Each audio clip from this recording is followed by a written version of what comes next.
अहं श्री गुरु श्रीजुत पदकमलं श्री गुरून् वैष्णवांश्च श्रीरूपं साग्रजातं सहगण रघुनाथान्वितं तं सजीवं साद्वैतं सावधूतं परिजनसहितं श्रीकृष्ण चैतन्य देवं श्री राधा कृष्ण पादान सहगण ललितान श्री विशाखान्वितांश्च भज श्री कृष्ण चैतन्य प्रभु नित्यानंद श्री अद्वैत गदाधर श्रीवासादि गौर भक्त वृंद भज निताय गौराधीश्याम जप हरे कृष्ण कृष्ण केशव कृष्ण केशव पाहि मां राम राघव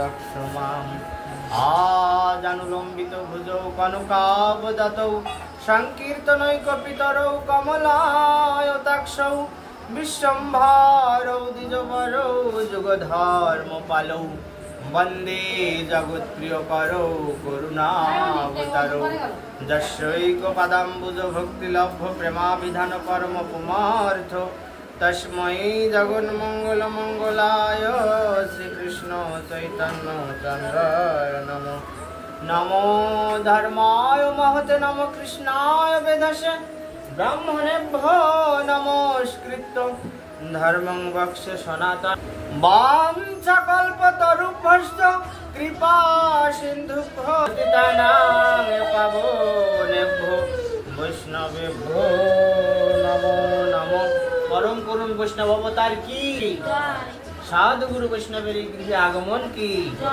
विदेयी आत्मार सद्गति की आनंद लीलामय विग्रहाय हेमाभदिव्य सुंदराय तस्मै महाप्रेम रस प्रदाय चैतन्य चंद्राय नमस्ते नमस्ते कालसत्ताय जगन्नाथ सुताय च सभृताय सपुत्राय नमः। बोलो श्री चैतन्य महाप्रभु की सपार्षद श्री गौरांग महाप्रभु की सप्त कांचन हेमांगी श्री राधे वृंदावनेश्वरी विश्वभानुसुतां देवी प्रणमामि हरि प्रिय श्रीमती राधा रानी की। हे कृष्ण करुणा सिंधु दीनबंधु जगत्पते गोपेशा गोपिका कांत राधा कांत नमस्तुते। बोलो भगवान श्री कृष्ण चंद्र की वृंदावै तुलसी देव वै प्रिया वै केशवस्य च कृष्ण भक्ति प्रदे देवी सत्यवत्यै नमो नमः। श्रीमती तुलसी बिंदु महारानी की भक्ति देवी की नमो नारायणं नमस्कृत्य नरं चैव नरोत्तमं देवीं सरस्वतीं चैव व्यासं ततो जयमुदीर।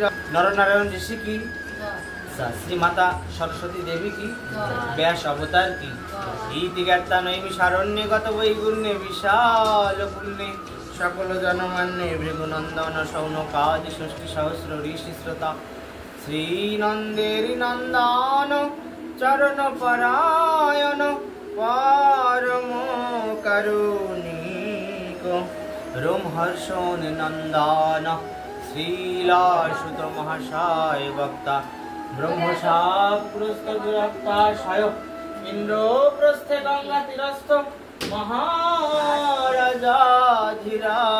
परीक्षित श्रोता परमहंस महाशय वक्ता सब एक साथे बोले ओम नमो भगवते वासुदेवाय ओम नमो भगवते वासुदेवाय ओम नमो भगवते वासुदेवाय।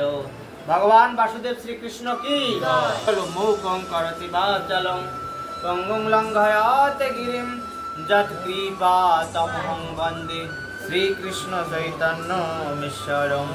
मूकं करोति वाचालं पंगुं लंघयाते गिरिं জাতি কৃপা তমহং বন্দে পরমানন্দ মাধবম।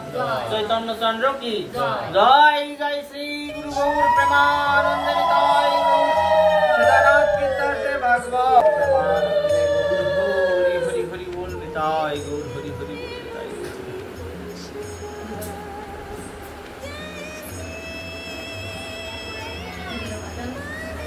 হ্যাঁ নাও।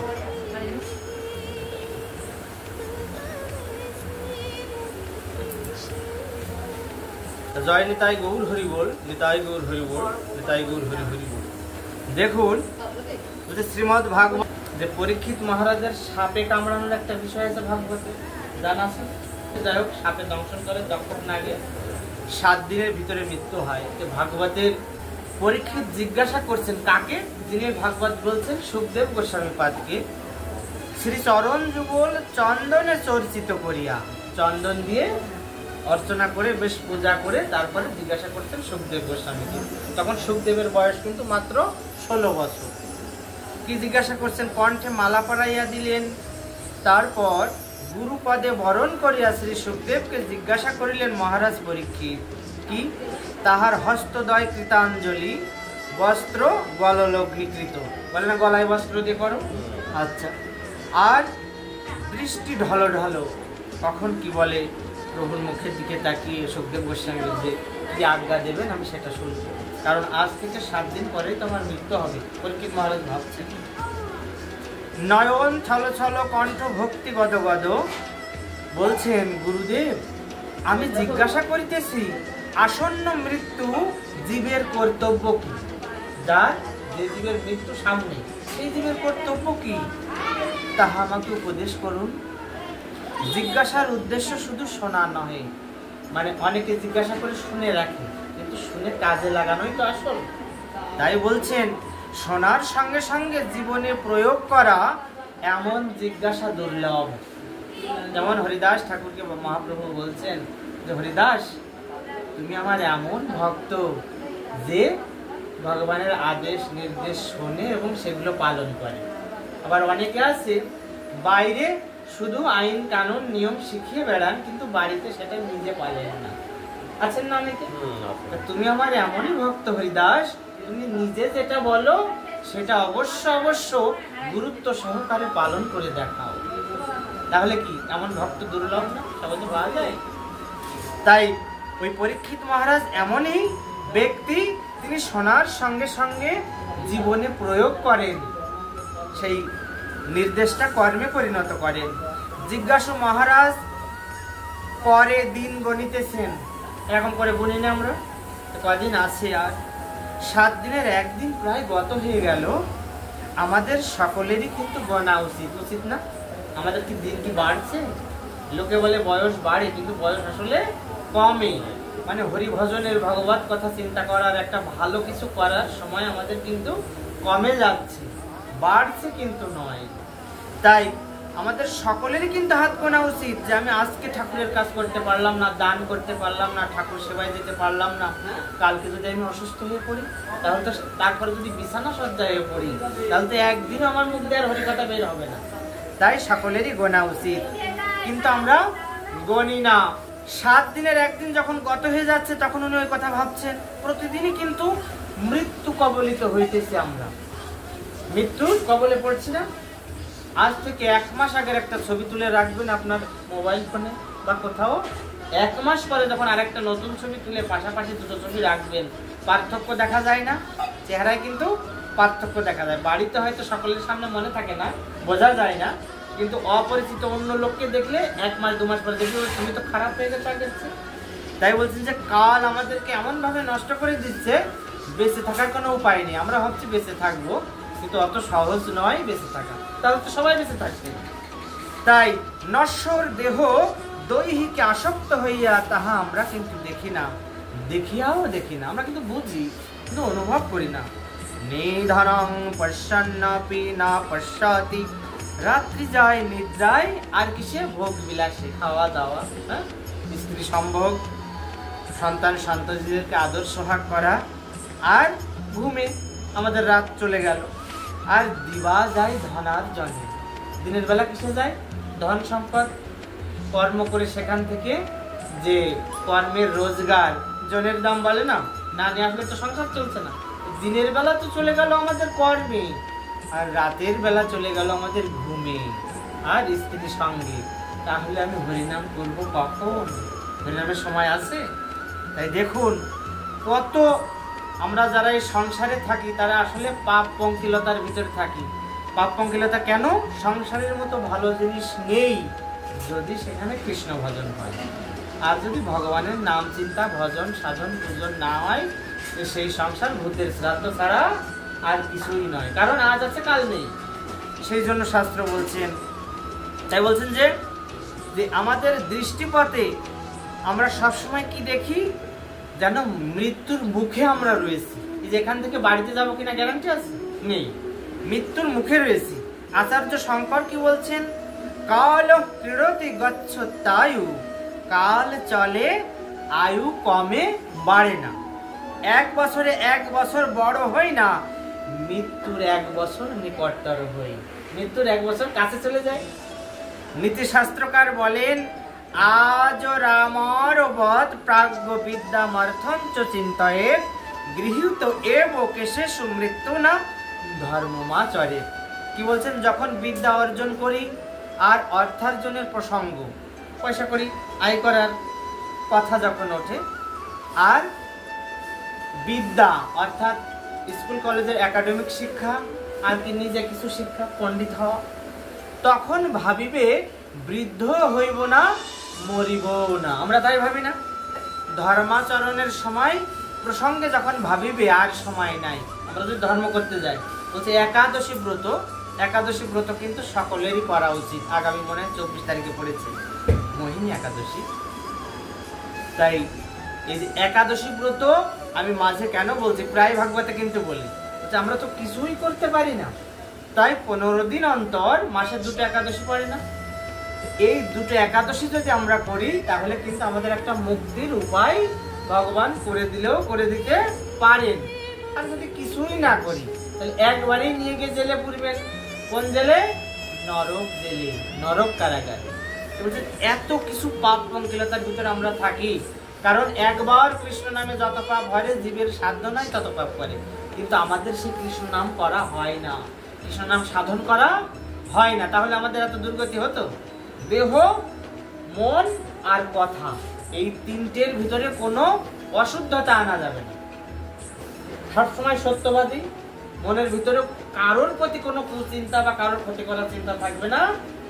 আর কথার দ্বারা কেউ দুঃখ পাবে না, কথার দিয়ে কাউকে ক্ষতি করা হবে না, হ্যাঁ, কারোর মনে উদ্বেগ সৃষ্টি করা হবে না।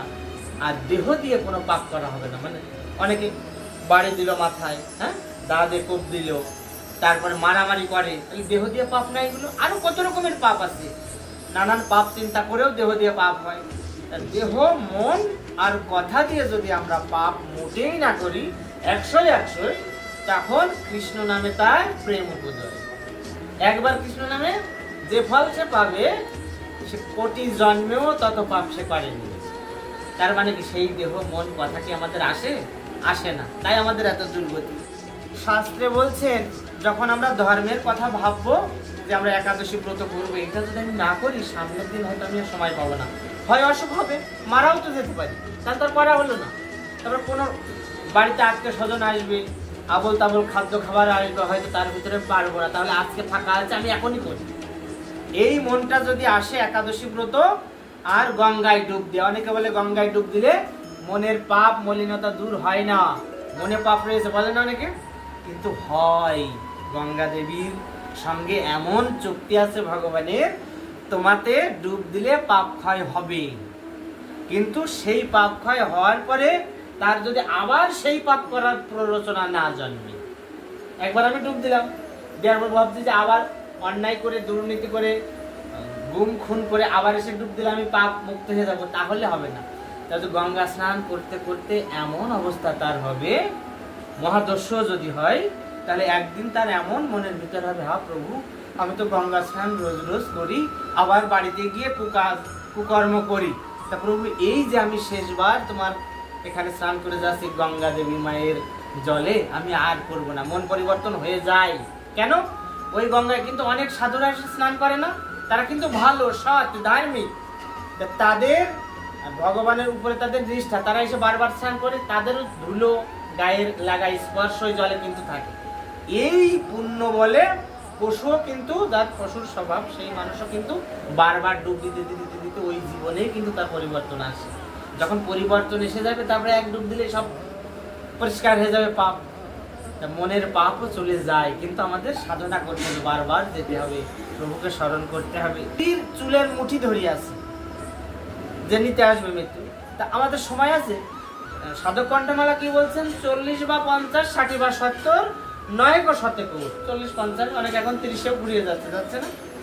100 বছর যদি বাঁচেও দু একজন, তার পার হয় না কেউ। বলছে এর ভিতরে কখন কি হবে সেটা তো তোমার নিয়ম না, সেটা যমরাজ ব্রহ্মাদেবের সেই ঠিকুজি নিয়ে সেখানে ঠিক করে রেখেছেন, এই দিনে কে আনতে হবে। তাই সৎকর্ম যদি আমরা করি কিন্তু আমাদের আয়ু কিন্তু বাড়ে। যদি আমাদের সাধুসঙ্গ হয়, যদি আমাদের 5 বছর আগে মৃত্যুর কথা থাকে, সাধুসঙ্গ মহৎ কাজের জন্য এমন এমন ভক্তদের আছে, ইতিহাস পাওয়া যায়, তাদের কিন্তু 75 বছরে যদি তাদের মৃত্যু হয়, 80 বছরে তারা বাঁচে। সৎকর্মে বাড়ে, আর কুকর্মে 80 বছর থাকলে 30-এও পুড়িয়ে যেতে পারে। এরকম বিধান রয়েছে শাস্ত্রে, দেখেছি। বলে না যে আয়ু যতদিন আছে ততদিন সে বাঁচবে, ওই নিয়মও কাটে যদি সে হরিপরায়ণ হয়। তাই বলছেন যে আমরা প্রত্যেকেই আসন্ন মৃত্যুর অপেক্ষা করি, ইহা যিনি অনুভব করেন। পরীক্ষিতের জিজ্ঞাসা তাহারই অন্তরের কথা, জাগতিক বস্তুজাত নশ্বর ইহা যে জানে সেই দেখে, মৃত্যুর ছায়া যে দেখে অমৃতত্বের লালসা তাহারই জাগে। ইসলাম শাস্ত্রে একটা কথা আছে যে মৃত্যুর কথা ভাবে, কবরে যাওয়ার কথা ভাবে, সে পাপ কাজ করতে পারে না। এই কথা কিন্তু যথার্থ সত্য, যে মৃত্যুর কথা ভাববে সে কিন্তু পাপ কাজ থেকে উঠে আসবে, এসে তার মনের বিবেকের দ্বারা সে কিন্তু সৎ হওয়ার চেষ্টা করবে। তারপর মৃত্যুর কথা রোজ রোজ ভাবো। ঘুমের ঘরে যখন ঘুম ভেঙে যাবে, মুখ ধরফর করেন অনেক সময়, তখন মৃত্যুর কথা ভাবো যে আজকে আমি এখানে আসি, কালকে আমি কোথায় যাব। তাহলে আমি কারোর মনে কষ্ট দেব না, কাউকে ফাঁকি দেব না, কারোর উপর অত্যাচার করব না, এবং কারো মনে উদ্বেগের সৃষ্টি করব না। এরকম যদি আমরা রোজ রোজ প্রতিজ্ঞা করি, আমাদের মন অন্তর পরিবর্তন হয়ে কিন্তু আমরা সাধুতে পরিণত হব। শাস্ত্রের কথা।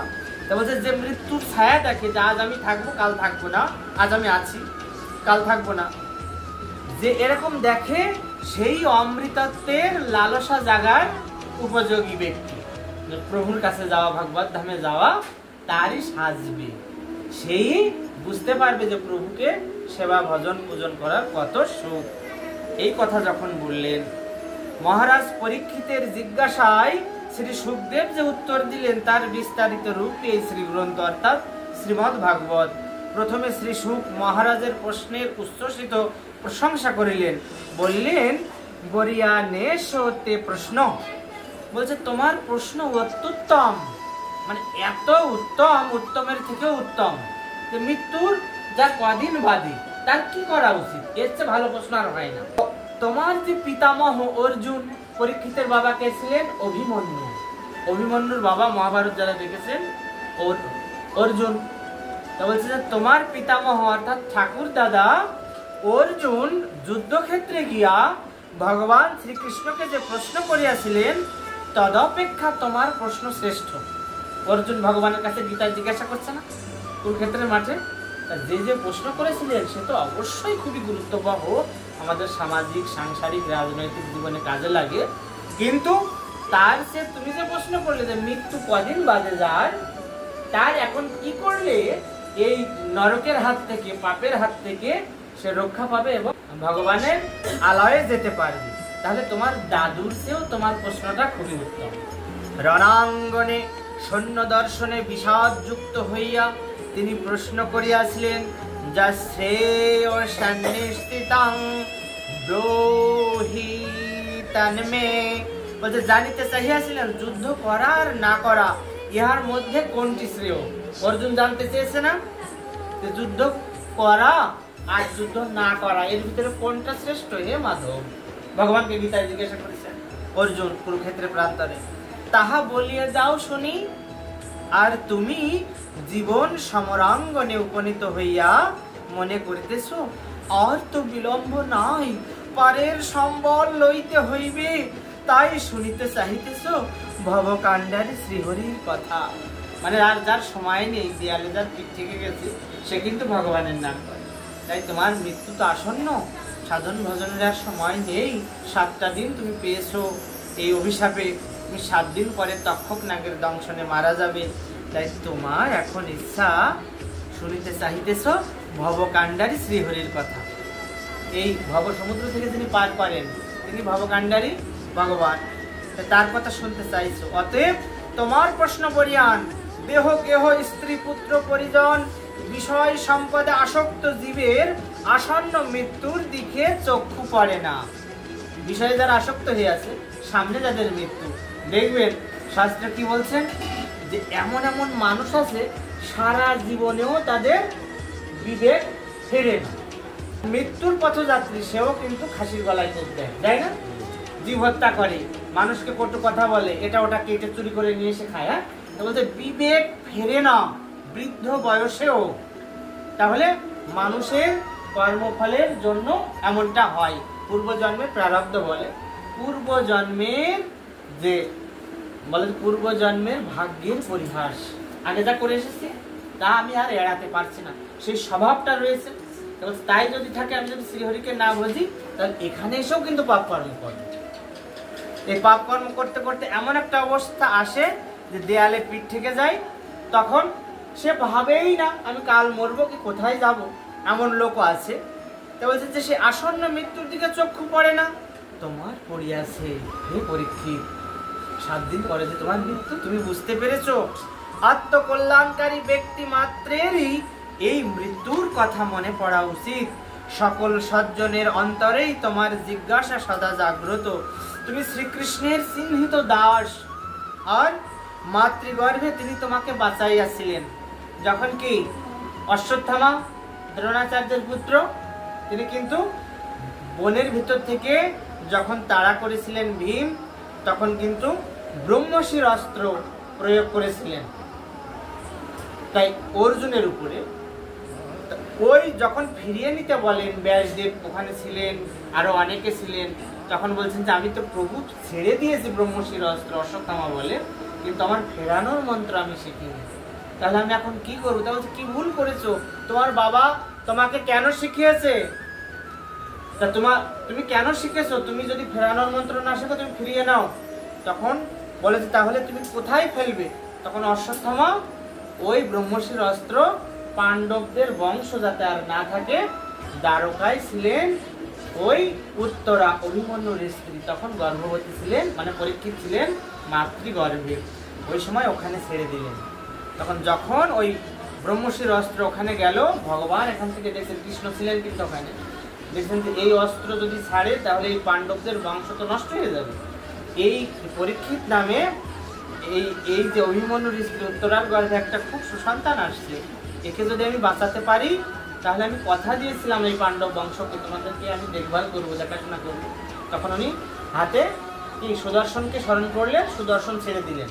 সুদর্শন ছেড়ে দিয়ে ব্রহ্মশির অস্ত্র যাচ্ছে, সুদর্শনও পিছনে পিছনে গিয়ে সুদর্শন আগে পৌঁছে গেলেন যেখানে সূতিকাগারে, মানে যেখানে প্রসব হবে, একটা ঘরে থাকতেন, গর্ভবতী ছিলেন তো উত্তরা, সেই ঘরে আগে একটু আগে গিয়ে পৌঁছেছেন। তারপরে ব্রহ্মশির গেল। ব্রহ্মশির যখনই গেলেন, ওই সুদর্শন চক্র তখন ভগবান শ্রীকৃষ্ণের শ্রীহরির মূর্তি ধারণ করলো।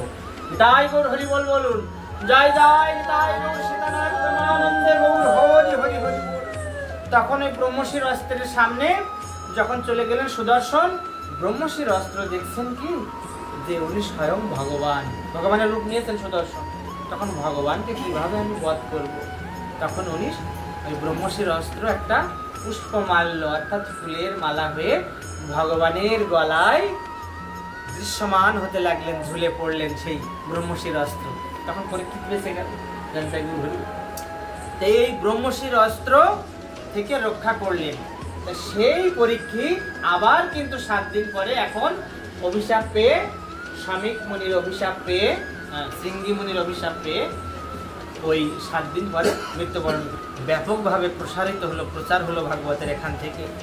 সকল সজ্জনের অন্তরেই তোমার জিজ্ঞাসা সদা জাগ্রত। যারা যারা সাধু, ভালো কথা চিন্তা করে, যারা মৃত্যুর পরে কি হবে ভাবে, শুধু তোমার নয় পরীক্ষিত, তাদেরও কিন্তু এই চিন্তা। তুমি শ্রীকৃষ্ণের চিহ্নিত দাস, মাতৃগর্ভে তিনি তোমাকে বাঁচাইয়াছিলেন ভীষণ ব্রহ্মাস্ত্রের আঘাত হইতে। নিশ্চয়ই কোনো মহৎ উদ্দেশ্য তোমার দেহকে রক্ষা করিয়াছিলেন। মহৎ উদ্দেশ্য ছিল প্রভু। শ্রীহরি ও শ্রীহরির কথা অভিন্ন। দেখুন, আমরা যে বলে না যেখানে হরি কথা হয় সেখানে বৃন্দাবন হয়, বলে না? তাহলে যেখানে শ্রীহরি থাকে আর যেখানে শ্রীহরি আমাদের ফটো নেই, কিন্তু সেখানে ভগবানের কথা হচ্ছে। তাহলে শ্রীহরির কথা আর শ্রীহরি এরা কিন্তু অভিন্ন, দুটো কিন্তু দুই জিনিস নয়। তাই শাস্ত্র কি বলছেন? নামের সহিত আছেন আপনি শ্রীহরি। শতনামে দেখবেন আছে, নামের সহিত আছেন আপনি শ্রীহরি। যদি আমরা বলি হে কৃষ্ণ, তাহলে এখানে যদি 10টা কৃষ্ণ থাকে, উপরে যে কৃষ্ণ আছে তিনি কিন্তু একবার ভাববেন আমাকে ডাকলো না তো। দেখেছি কিন্তু আমাদের জগতের কৃষ্ণকে অজামিলের ওই নারায়ণ বলে বলেই উদ্ধার হয়ে গেছিলেন। বলছে নারায়ণ, নারায়ণ তুই কোথায় বাবা? এদিকে একটু এগিয়ে আয় তো, দেখ লম্বা লম্বা শিংওয়ালা, চোখ ভাটার মতো, লাল ডগমগে কে যেন আমাকে ভয় দেখাতে এসেছে, জমদূত এসেছে। নারায়ণ, নারায়ণ আয়, তুই কোথায় গেলি? কিন্তু বলছে কিন্তু নিজের ছেলে নারায়ণ, কিন্তু স্বয়ং ভগবান বলছে না না, ও আমাকে দেখেছে। তাহলে ভগবান কি মানে, যদি কেউ যদি বলে হারাম জাদা, তাই চৈতন্য চৈতামৃত বলছেন ভগবান এমন দয়ালু, ওই তার থেকে জাদাটা কেটে দিয়ে হারাম এইটুকু নিয়ে নেন। কে বলছে ওর তো উদ্ধার হতে খুব কষ্ট, তো বলেছে হারাম জাদাটুকু আর নেন না। বলছে হারাম বলে তো দেখেছে, ওকে আমার উদ্ধার করতে হবে। ঠিক অজামিল যেমন বৈকুণ্ঠে গিয়েছিলেন নারায়ণকে ডেকে, নিজের ছেলেকে ডেকে, তাই বলছিলেন নাম আর নামই শ্রীকৃষ্ণ, আর শ্রীকৃষ্ণ রূপ ধরে যিনি আছেন তিনি নাম। নাম আর নামই অভিন্ন, তারা একই বস্তু। যেখানে হরির কথা হয়, হরির যদি বিগ্রহ না থাকে সেই জায়গায় কিন্তু হরি এসে বিরাজ করেন ভগবান। শ্রীমদ্ ভগবদ গীতার মাহাত্ম্যে কি বললেন? যত্র গীতা বিচারস্য পঠনং পাঠনং তথা মোদতে তত্র শ্রীকৃষ্ণ ভগবান শ্রীমতী রাধয়া সহ। ভগবান বলছেন যে যে গীতা পাঠ করে সেই গীতার আসরে আমি শ্রীমতী রাধারানীকে নিয়ে ওখানে যাই। এই ভাগবত আসর, গীতার আসর, ভগবানের কথা হচ্ছে, এখানে ভগবান এসেছেন, আমরা এটা কিন্তু অনুভব করব। অবশ্যই ভগবান এসেছেন, তা না হলে আমরা কেন আসবো?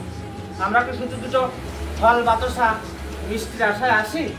তার চেয়ে ভালো কত খাবার হয়তো আমাদের বাড়িতে আসে না রান্না করা হাঁড়ি কড়াই, কিন্তু তবুও কিছু লোক সাধু সঙ্গে আসেন কেন?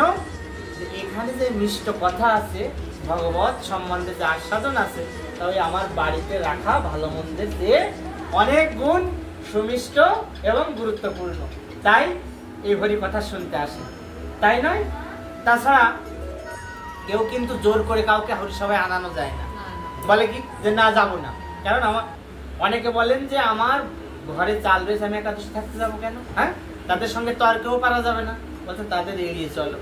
ভগবান শ্রীকৃষ্ণ উদ্ধবকে বলছেন, তার প্রিয় ভক্ত দ্বারকায়, বলছে উদ্ধব যে ভগবানের কথার বিরোধী হবে, ভগবানের সঙ্গে বৈরিতা নেবে এবং ভগবানের যত সিদ্ধান্ত আছে সেগুলোকে কেটে দিতে চাইবে, তুমি তার কাছে ভাগবত গ্রন্থ বলবে না।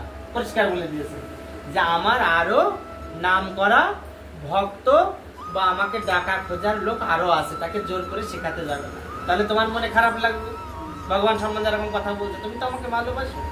তাই দেখুন, জোর করে কাউকে করা যায় না। যারা এখানে এসেছেন বলছে অনেক অনেক জন্মের স্বীকৃতি ছাড়া সাধু সঙ্গ হয় না। এই যে এসেছে মনে হচ্ছে পাশের বাড়ি বলে এসেছেন না, এরা তো আজকে একটা অসুখ হতে পারতো না, তো বলতে আমার জ্বর হয়েছে আমি আর যাবো না, বলে গিয়েছে বটে, আমি অন্যদিন যাবো। হ্যাঁ, এসেছেন অর্থাৎ ভগবত কৃপায়। তাই বলছেন শ্রীহরির কথা আর শ্রীহরি যে স্বরূপ রূপ, এটা কিন্তু অভিন্ন, দুই অমরণ ধর্মী, কোনোটা কিন্তু ক্ষয় হয় না, দুই অমৃতময় পরমামৃত স্বরূপ। তুমি শ্রীহরির কথা শ্রবণ করো, 7 দিন মাত্র আয়ু আছে বলিয়া তুমি দুঃখ করিও না। পরীক্ষিতকে বলছে, ভোগ মত্ত ব্যক্তির অজ্ঞাতে কত বর্ষের পর বর্ষ কাটিয়া যায়, তাহাতে কি ফল? জীবন বৃথা যাইতেছে এই বোধপূর্বক এক মুহূর্ত কালেরও সদ্ব্যবহার করিতে পারিলে তাহা বহু ব্যর্থ বর্ষ হইতে শ্রেষ্ঠ। অনেকে আছেন না, ভোগ আরাম আয়েশ এসি ঘরে থাকেন, হ্যাঁ, নরম তুলতুলে মখমলের বিছানা, তারপরে শুলেই তলিয়ে যায়, আছে না? তেমন ভোগ টোগ করে তারা কিন্তু ভাবেই না যে মৃত্যুর পর একটা জীবন আছে, কোথায় যাব, কি হবে। তারা ভাবে যাহাই হবে, মানুষ মরলে হয়তো বাতাসে মিশে যায়, এরকম ভাবে। তাই শাস্ত্র বলছে না, মৃত্যুর পরে পরকাল বলে একটা বৃহৎ বস্তু আছে, এখানে ছাড়া পেলেও সেইখানে পাবে না, সেখান থেকে আবার জন্ম হবে, সেখান থেকে ফিরে গিয়ে আবার জন্ম হবে, যতদিন তোমার সুকৃতির আবির্ভাব না ঘটে, ঈশ্বর সেবা পূজা আরাধনা না করে তুমি যদি জন্ম মৃত্যুর চক্র এড়াতে না পারো, তাহলে জন্ম মৃত্যুর চাকায় তোমাকে বারবার ঘুরতে হবে। তাই বলছেন যে দেখো পরীক্ষিত, অনেকে তো ভোগে মত্ত থাকে, তারা বোঝে না কখন কি হয় বা মৃত্যুর পরে কি আসে, কিন্তু বহু বছর এইভাবে সুখে কাটানোর চেয়ে এক মুহূর্ত যদি হরিনাম করা যায়, তাহলে বহু বছরের এই সুখে কাটানোর পাপের চেয়ে এক মুহূর্তের হরিনাম একটি দুটি বছরের যে পুণ্যকর্ম তা অনেক গুরুত্ব বহন করে। জয় জয় নিতাই গৌর সীতানাথ প্রেমানন্দে নিতাই গৌর হরি হরি বল, নিতাই গৌর হরি হরি। জীবন তো সপ্তাহকাল নিরবচ্ছিন্ন কৃষ্ণ কথা শ্রবণে তুমি কৃতকৃতার্থ হইবে। তা বলে যে কোনো রোগী মারা যাচ্ছে না, বিছানায় ভোগী, খেয়াল করে শুনবেন, তারা কি বলে যে ভাগবত পারায়ণ করো, 7 দিন ভাগবত পাঠ করো, না হলে গীতা পাঠ করো, এর ভিতর যদি তার মৃত্যু হয় সদ্গতি হবে। কথা চূড়ান্ত সত্য। অনেকে মারা যাওয়ার পরে করে এই যে 7 দিন ভাগবত পারায়ণ বলে, অনেকে 1 মাস করে, 7টা দিন তো তোমার সামনে, তাই 7টা দিন যদি তুমি কৃষ্ণ কথা শ্রবণ করো এ পরীক্ষিত, তা কৃতকৃতার্থ হইবে। তোমার আগের যাই থাকুক না কেন সবকিছু ধুয়ে মুছে গিয়ে তুমি যদি এক মন দিয়ে শ্রবণ করো এবং সৎ চিন্তা দ্বারা, তাহলে তুমি কৃতকৃতার্থ হইবে। সমস্ত কিছু ধুয়ে মুছে তোমার কিন্তু পরম মঙ্গল সাধিত হবে। যে কথা তোমাকে শোনাইব তাহা গুরু পরম্পরাগত, শোনো আগে গুরু পরম্পরা তোমাকে বলি। মানে যে কথা আমি তোমাকে কৃষ্ণ কথা শোনাবো, তা আমার গুরুদেব তার গুরুর কাছ থেকে শুনেছে, তার গুরুদেবের কাছ থেকে সেই গুরুদেব শুনেছে, তাহলে উপর থেকে এইভাবে আসছে। তাই এই যে বারবার গুরু পরম্পরায় ঘুরে ফিরে আসছে, তাহলে এটা কিন্তু গুরু পরম্পরাগত। সৃষ্টির প্রাককালে অর্থাৎ সৃষ্টির সময়ে শ্রী নারায়ণের নাভি কোমলে ব্রহ্মা উপবিষ্ট হন, বাণী শুনিলেন তপ তপ তপ। কি শুনলেন? যে তুমি তপস্যা করো, তপস্যা করো, তপস্যা করো। ব্রহ্মা শুনলেন। এ বাণী যাহার তাহাকে দেখিতে প্রবল বাসনা হইল। ব্রহ্মা যখন শুনছেন, কে যেন বলল সৃষ্টির গোড়ার কথা, তপ তপ তপ। যখন নাভিক থেকে সৃষ্টি হলেন ব্রহ্মা, তখন ব্রহ্মা দেখছেন কে বললো এই কথা, তা বহু তপস্যা করিলেন ব্রহ্মা। তারপর দেখা দিলেন কৃপা করিয়া। কে দেখা দিলেন? ভগবান চতুর্ভুজ মূর্তিনে দর্শন দিলেন, বললেন বরং বরয়, হে ব্রহ্মা বর প্রার্থনা করো, এই কথা বললেন। ব্রহ্মা বললেন বর চাই না, চাই তোমার অপ্রাকৃত ও প্রাকৃত রূপের স্বরূপ জানিতে। অপ্রাকৃত কি? অপ্রাকৃত হচ্ছে যে আমাদের এই যে জল হাওয়া আমাদের পৃথিবীতে যেটা, সেটা কিন্তু প্রকৃতির থেকে হয়েছে না। কোন প্রকৃতি? আমাদের এখানকার জড় প্রকৃতি। এইটা হচ্ছে যে এখান থেকে যা হবে তা প্রাকৃত, আর ভগবান কিন্তু অপ্রাকৃত বস্তু। অপ্রাকৃত কি? সেটাও একটা প্রকৃতি। সে যে ওই যে স্থিত ধামের, চিন্ময় ধামের, বৈকুণ্ঠ ধামের বা গোলক ধামের যে সেখানকার একটা প্রকৃতি আছে না, সেই প্রকৃতির সৃষ্টি বা সেই প্রকৃতির রক্ষাকর্তা, সেই প্রকৃতিতে ভেসে বেড়ানো বা সুখে শান্তিতে থাকা একটা সত্তা, তিনি হচ্ছেন ভগবান। তা সেই প্রকৃতিকে বলা হয় আমাদের এই প্রকৃতি থেকে তো আলাদা। এইটা হচ্ছে যে প্রাকৃত, আর ওইটা অপ্রাকৃত, মানে চিৎ জগৎকে অপ্রাকৃত বলা হয়। তখন ব্রহ্মার কাছে যখন বলছেন বর চাও, ব্রহ্মা তুমি বর চাও, তখন ব্রহ্মা বলছেন না প্রভু, আমি বর চাই না, চাই তোমার অপ্রাকৃত ও প্রাকৃত রূপের স্বরূপ জানিতে। তুমি এখানে এসে কিভাবে কি করো আর উপরে তোমার যে অপ্রাকৃত রূপ, তার স্বরূপটাকে কিভাবে, কি দিয়ে তুমি কি করো, হ্যাঁ কিভাবে কি রূপে থাকো কোথায় আমাকে বলো। বরাবরে যথারূপে জানিয়ান্তে তরূপিন। উত্তরে শ্রী ভগবান চতুশ্লোকী বলিয়াছেন ব্রহ্মাকে। ভাগবত আগে 4টে শ্লোকে ছিল মাত্র, চতুশ্লোকী ভাগবত। ব্রহ্মাকে বললেন। এইবার ব্রহ্মা তো শুনে রাখলেন। এইবার দেবর্ষি তাহা দিয়াছেন মহর্ষি কৃষ্ণ দ্বৈপায়নকে। সরস্বতী নদীর তটস্থ তাহার আশ্রমে আসিয়া অশেষ কৃপা করিয়া কৃষ্ণ দ্বৈপায়ন ব্যাসদেবকে দিলেন দেবর্ষি নারদ। ব্রহ্মা থেকে পেলেন নারদ, নারদ দিলেন সরস্বতী নদীর তীরে যে আশ্রমে থাকেন কৃষ্ণ দ্বৈপায়ন বেদব্যাস, তাকে দিলেন। এবার এইভাবে কিন্তু ভাগবত বড় হতে লাগে। তস্মাইদং ভগবতং পুরাণং দশ লক্ষণম প্রক্তং ভগবতা প্রাহপৃত পুত্রায় ভৃতকৃত নারদ প্রাহ মুনয়ে সরস্বতস্তাটে নৃপ ধায়তে ব্রহ্মা পরমং ব্যাসায়ামিত তেজসে। বলছে শ্রীকৃষ্ণ দ্বৈপায়ন আমার জন্মদাতা ও জ্ঞান নেত্রদাতা, পিতৃদেব ও গুরুদেব একাধারে। কে বলছেন? সুখদেব গোস্বামী পাদ। তিনি আমার জন্মদাতা, তিনি আমার পিতৃদেব এবং শ্রী গুরুদেব একসঙ্গে।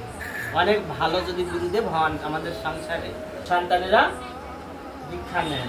যেমন শ্রীমান নিত্যানন্দ প্রভুর পুত্রের নাম কি? বীরচন্দ্র প্রভু।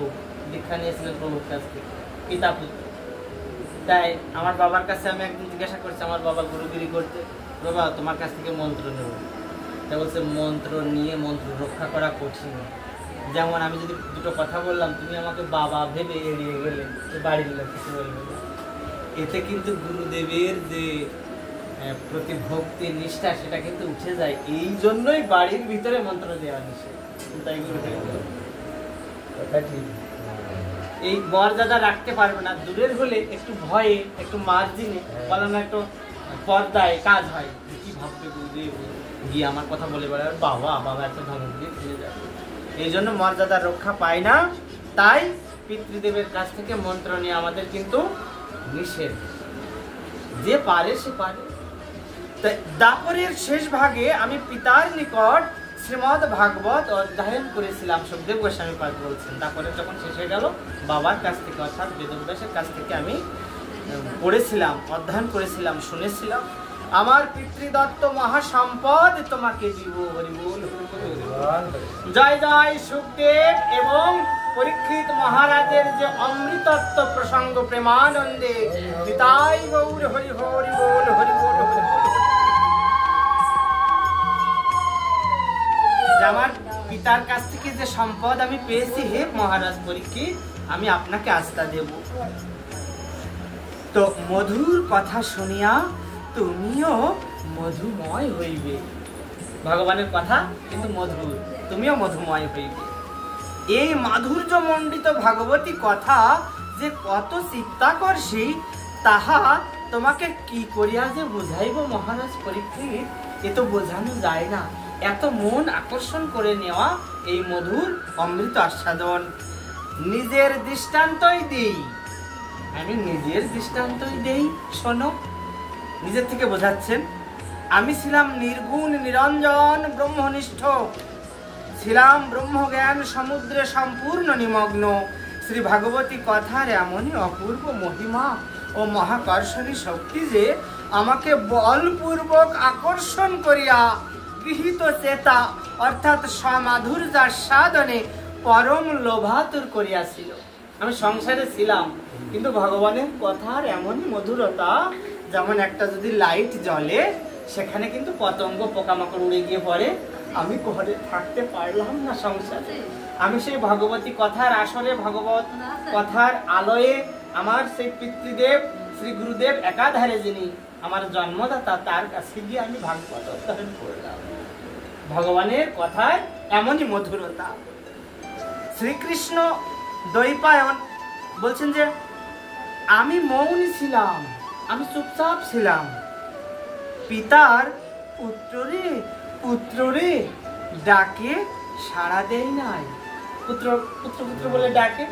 বলছে আমি যখন চুপচাপ ছিলাম, পিতা বলছেন পুত্র রে কোথায় গেলি তুই? আমি এই ডাকে কিন্তু সাড়া দেয় নাই।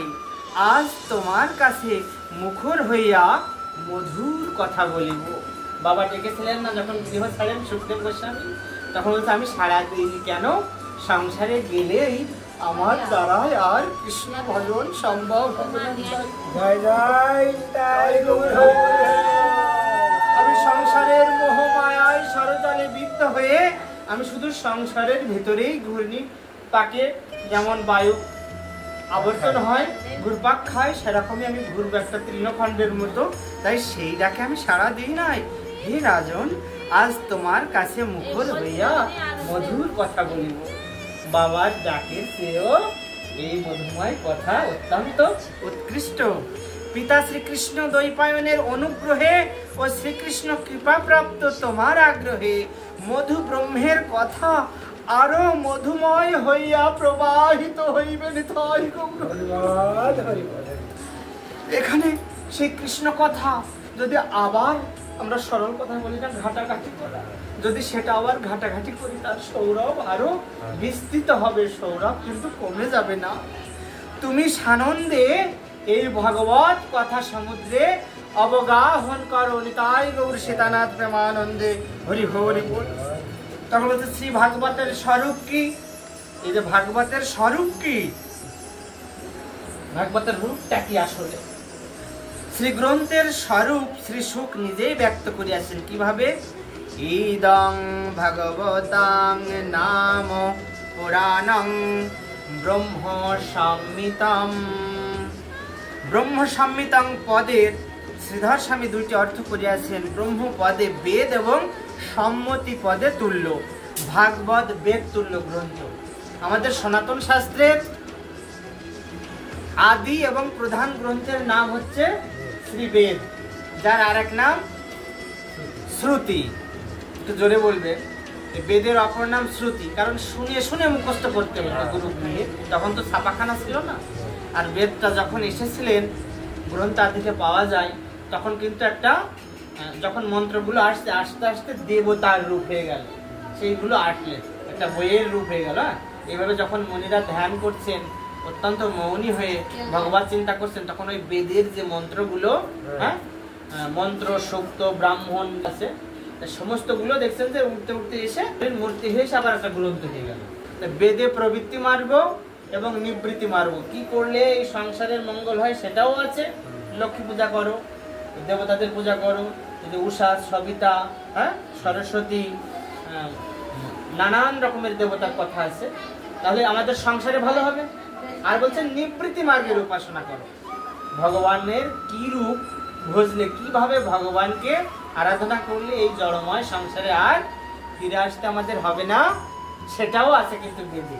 বেদ হচ্ছে প্রবৃত্তি এবং নিবৃত্তি দুটো পথই, দুটি মার্গই। তাই এই যে পরবর্তীতে যে গ্রন্থগুলো এসেছে বেদান্ত, অর্থাৎ বেদের অন্ত, বেদের পরে যেটা সেটা বেদান্ত বলতে, বেদান্ত সেটা হচ্ছে উপনিষদ। বেদান্তর এক নাম উপনিষদ। উপনিষদ বেদের পরে এসেছে। তার সমস্ত কিছুর বেদ বেদান্তের নির্দেশ, যা কিছু সামান্য কিছু দিলে যদি সেইগুলো আমরা পালন করতে পারি, তাহলে জীবন সংসার মধুময় হয়ে উঠবে এবং ভগবত ধামেও আমরা পৌঁছতে পারবো। সেই বাণীগুলো কিন্তু কুরুক্ষেত্রের রণপ্রান্তরে ভগবান কেশব কিন্তু অর্জুনকে দিচ্ছেন। অর্থাৎ মহাভারতের ভীষ্ম পর্বের 25 থেকে 42 পর্যন্ত যে অধ্যায়, এই 25 থেকে 42 পর্যন্ত যে মাত্র 18টি অধ্যায়, যে ব্রহ্মতত্ত্ব, জীব তত্ত্ব, কোথা থেকে কি হয়, বিশ্ব ব্রহ্মাণ্ড কিসের শক্তিতে বলিয়ান চলে, এবং মানুষ এখন আছে, কতদিন থাকে, কোথায় যায়, কোন কর্মে কি হয়, কোন গুণের প্রভাবে কি হয়, অন্তে তাদের মোক্ষ লাভ হলে কি হয়, সমস্ত কিছু এই 18টি অধ্যায়ের ভিতরে আছে। তাই এই 18টি অধ্যায়ের নামও সু উপনিষদ, মহৎ ব্রহ্মজ্ঞান, উপনিষদ। এই যে 18টি অধ্যায় শ্রীমদ্ ভাগবত গীতা। সুখদেব গোস্বামীপাদ বলছেন, আমি যখন মৌন ছিলাম, হা পুত্র করে ডেকেছে, তা আমি কথা শুনিনি। তাই আনন্দে আমি তোমার এখানে যখন এই কৃষ্ণ কথা বলবো, মধুর থেকে মধুময় হয়ে এই কৃষ্ণ কথা প্রবাহিত হইবে। শ্রীমদ্ ভাগবতের স্বরূপ কি? শ্রী সুখদেব গোস্বামীপাদ আবার ব্যাখ্যা করছেন। আগে উল্লেখ হলো যে বেদের, ভাগবত হচ্ছে বেদ তুল্য অমৃত গ্রন্থ, বেদের প্রতিনিধি স্বরূপ গ্রন্থ। যেমন ঈশ্বরের প্রতিনিধি আমাদের শ্রী গুরুদেব হন। যখন শ্রী গুরুদেব আমাদের গৃহে আসবেন তখন ভাবতে হবে স্বয়ং ভগবান এসেছেন। তাই ঈশ্বরের প্রতিনিধি, যেমন সরকারের প্রতিনিধি একদম ক্ষুদ্র স্তরে স্থানীয় সরকার পর্যায়ে আমাদের প্রধান উপপ্রধান মেম্বার এগুলো থাকেন না, একদম স্বয়ং ভগবান বলেছেন গুরুদেব যা হা আমিও তাহা। গুরুদেবকে কৃষ্ণ জ্ঞানে সেবা পূজা করি। কেন? যে আমি তো সবসময় তোমাদের কাছে যেতে পারবো না, পৌঁছতে পারবো না। শ্রী গুরুদেবই তোমাদেরকে আমার কথা শোনাবেন, বোঝাবেন, আমার তত্ত্ব জানাবেন। তাই শ্রী গুরুদেব ব্রহ্মস্বরূপ। গুরু রেখে যে গোবিন্দ ভজে সেই পাপী নরকে মজেনি, তাই গুরু হয়ে বল। তাহলে দেখুন ভগবত কথার কত মোহনীয় শক্তি। এই বেদের প্রতিনিধি স্বরূপ গ্রন্থ এই ভাগবত, এই হইলে এক অর্থ। আর এক অর্থ হইল ব্রহ্ম, অর্থাৎ বেদ সম্যক মিতং যেন, বেদের সম্যক পরিমাপ করা যায় যার দ্বারা। অর্থাৎ বেদের কত গভীরতা তাহা অনুধাবন করা যায় আমাদের শ্রীমদ ভাগবত দ্বারা। নিতাই গৌর হরি বল, হরি হরি বল। তাই শাশ্বত জ্ঞান ভাণ্ডার বেদ, বেদের নির্যাস বেদান্ত। ভাগবত অভিন্ন বেদান্ত, আবার ভাগবত বেদ বৃক্ষের পরিপক্ক ফল। ভাবতে পেরেছেন? বেদটা যদি আমরা একটা গাছ ধরি, সেই গাছে বেল হলো বা অন্য কোনো ফল হলো, একটা গাছে বেল গাছে বা অন্য ফল গাছে, তাহলে পাকা ফলটা কত সুস্বাদু। তাই বলছেন যে শ্রীমদ ভাগবত যদি বেদটাকে একটা গাছ ধরা হয়, সেই গাছের খুব সুন্দরভাবে পাকা একটি ফল শ্রীমদ ভাগবত। বেদে যা আছে ভাগবত তাই। তাই জ্ঞান বৃক্ষের সার্থকতা শুদ্ধ ভক্তির রসায়িত ফলে। জ্ঞান যদি কোনো বৃক্ষ থাকে, যদি আমরা জ্ঞানকে একটা বৃক্ষরূপে ধরি, তার সার্থকতা কোথায় আসবে? ভক্তির, শুদ্ধা ভক্তি দিয়ে যদি সেই জ্ঞানের গাছে যদি একটা রসালো ফল থাকে, সেটা হচ্ছে যে বেদ বৃক্ষের রসালো ফল, অর্থাৎ জ্ঞানের রসালো ফল শ্রীমদ ভাগবত। হ্যাঁ, জানি তাই গৌর হরি বল। তাই বেদান্তে পরব্রহ্মের কথা, ভাগবতের লীলা পুরুষোত্তম ভগবান শ্রীকৃষ্ণের কথা। জয় জয় কৃষ্ণ কেশব প্রেমানন্দে, গৌর হরি হরি হরি বল। নিতাই গৌর হরি হরি বল, নিতাই গৌর হরি হরি বল। এবার আশ্রয় আর বিষয়, যে আশ্রয় থাকিলেই আশ্রিত থাকিতে হইবে। একটা বাটিটা থাকলেই তোতে জল বা গুড় বা তেল রাখা যায়। তাহলে আশ্রয় হচ্ছে ওই বাটিটা, আর বিষয় হচ্ছে গুড় বা তেল বা জল, না হলে সরে পড়ে যাবে না। আশ্রয় তত্ত্ব এবং বিষয় তত্ত্ব শ্রীকৃষ্ণ শ্রী রাধিকা দিয়ে বোঝানো হবে।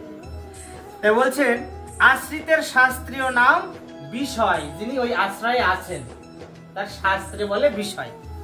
দুইটি শব্দ আপেক্ষিক, আশ্রয় বিষয় নিয়ত সম্বন্ধ যুক্ত।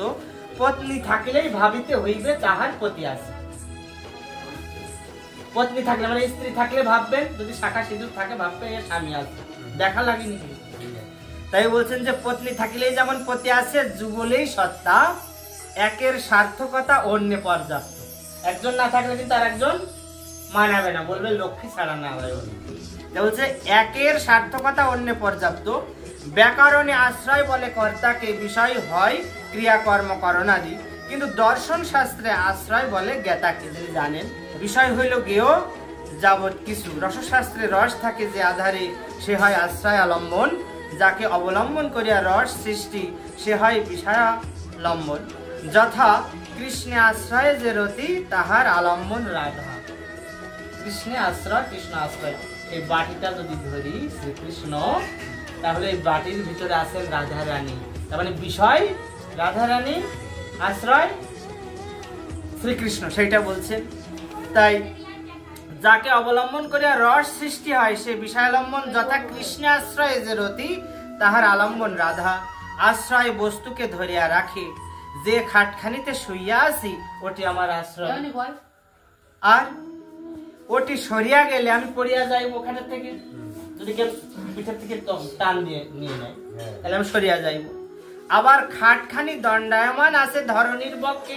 পৃথিবীতে তো খাটটা দাঁড়িয়ে আছে মাটির উপরে, ওটি আমার আশ্রয়েরও আশ্রয়, অর্থাৎ পরমাশ্রয়। নিতাই গৌর হরি হরি বল। আমাদের পরমাশ্রয় সেই প্রাণ গোবিন্দ শ্রীমান গৌর হরি শ্রী রাধা মদন মোহন শ্যাম সুন্দর পরমাশ্রয় না?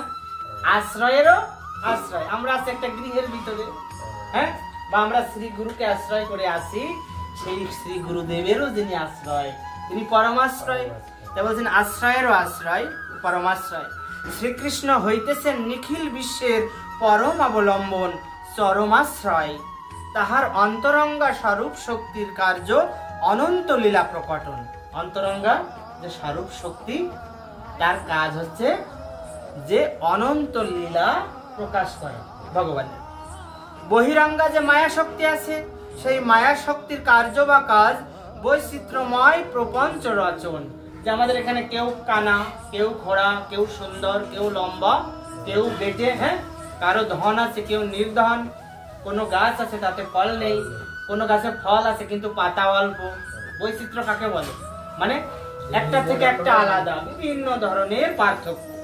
এই সমস্ত বৈচিত্র্যময় এই যে মায়াময় প্রপঞ্চ, মানে মায়াময় এই যে সৃষ্টি, রঙ্গমঞ্চের মতো যা কিছু একদিন নষ্ট হয়ে যাবে, সমস্ত কিছু উনি বহিরঙ্গা শক্তির দ্বারা করে থাকেন। জানি তাই গৌর হরি বল। তটস্থা শক্তির কার্য নিখিল জীব নিবহ, এই তিন শক্তি পরমাশ্রয় শ্রীকৃষ্ণের আশ্রিত। অন্তরঙ্গা, বহিরঙ্গা আর তটস্থা, তিনটে শক্তি নিয়ে ভগবান এই বিশ্ব ব্রহ্মাণ্ড পরিচালনা করে। অনন্ত বিশ্বের যাহা কিছু কৃষ্ণ ভিন্ন যাবৎ বস্তু হইল বিষয়। অনন্ত বিশ্ব ব্রহ্মাণ্ডে যা কিছু আছে একমাত্র ভগবান ছাড়া আর যা কিছু আছে সব হচ্ছে বিষয়, আর আশ্রয় হচ্ছে ভগবান শ্রীকৃষ্ণ। আশ্রয় হচ্ছে তাই, আর শ্রীকৃষ্ণই শুধু আশ্রয় নন, আশ্রয়েরও আশ্রয়, চরমাশ্রয়। পরমাশ্রয় আবার বলছেন চরমাশ্রয়। তত্ত্ব দৃষ্টিতে আশ্রয় বিষয়ের সম্পর্ক এইরূপ, রস দৃষ্টিতে কিন্তু অন্যরূপ। রসের দৃষ্টিভঙ্গিতে বুঝিতে হইলে ভক্তির বিবিধ প্রকার সম্বন্ধে কিছু ধারণা থাকা প্রয়োজন। জানি তাই গৌর হরি বল। অনেকের খুব কঠিন লাগবে, হ্যাঁ, এবার উপাখ্যানে জানি তাই গৌর হরি বল। কিন্তু এই যে ভাগবতের যে আশ্রয়, অন্তরঙ্গা শক্তি, বহিরঙ্গা শক্তি, তটস্থা শক্তি, তারপরে যে মায়া প্রপঞ্চ, ভগবান ভক্তের যে মহামিলন, ভক্তির স্বরূপ, ভগবানের স্বরূপ, এইগুলো শুনলে, এই যেখানে যারা যারা আছে হয়তো অনেকে বুঝতে পারছেন না, কিন্তু এইগুলো শুনলে এমনই এর মহিমা, মোহনীয়তা, আকর্ষণীয় শক্তি, এই জড় জগতের বন্ধন না সবই বোঝা লাগবে না। তাই গৌর হরি বল। শুধু শ্রবণেই ভবব্যাধির ক্ষয় এবং চিরমুক্তি সাধিত হবে। বলুন জয় জয় শ্রী গুরু গৌর প্রেমানন্দে। জয় গৌর হরি।